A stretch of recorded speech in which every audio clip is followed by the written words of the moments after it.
کلام اللہ ہے۔ اللہ کا ہم پر فضل اور احسان ہے کہ اس نے ہمیں قرآن مجید دیا۔ قرآن مجید مکمل اور بہترین کتاب ہے۔ رسول اللہ صلی اللہ علیہ وسلم کے ذریعے ہم تک پہنچایا گیا، منبع رشد و ہدایت ہے، یعنی سورس آف گائیڈنس ہے۔ کروڑوں انسانوں کے دلوں میں آج بھی محفوظ ہے، قیامت تک کے لیے محفوظ ہے۔ کلام ایسا ہے جس کی حفاظت کا ذمہ خود اللہ نے لیا ہے، اور وہ آپ کو پڑھنے کا موقع دیا جا رہا ہے، اس کی آپ کو دعوتیں دی جاتی ہیں، اس کے لیے آپ انصار اللہ بنتے ہیں۔ یس کہیں گے کہ نو؟ لبیک کہ لا لبیک؟ اور یہ وہ کتاب ہے جس کے تقریباً 50 سے زائد نام ہے۔ بنی اسرائیل 82 میں آتا ہے وَنُنَزِّلُ مِنَ الْقُرْآنِ مَا هُوَ شِفَاءٌ وَرَحْمَةٌ وَرَحْمَةٌ لِّلْمُؤْمِنِينَ، اور ہم قرآن کے ذریعے سے وہ چیز نازل کرتے ہیں جو مومنوں کے لیے شفا اور رحمہ ہے۔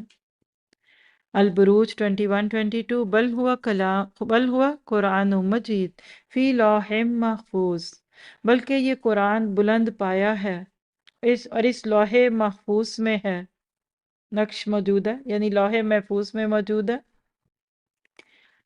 اور یہ قرآن پچھلی کتابوں کی تصدیق کرتا ہے۔ اللہ کے نبی نے فرمایا تم میں سے بہتر شخص وہ ہے جو خود قرآن مجید سیکھے اور دوسروں کو بھی سکھائے۔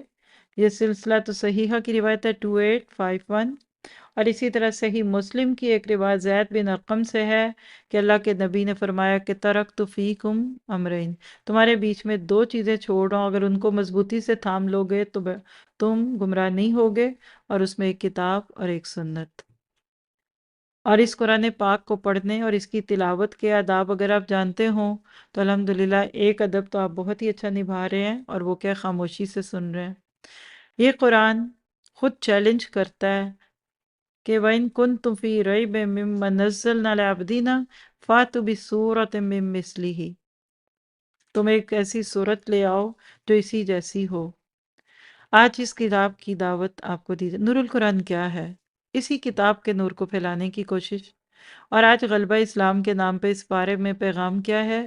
وہ زمانے میں معزز تھے مسلمان ہو کر، اور تم خوار ہوئے تارک قرآن ہو کر۔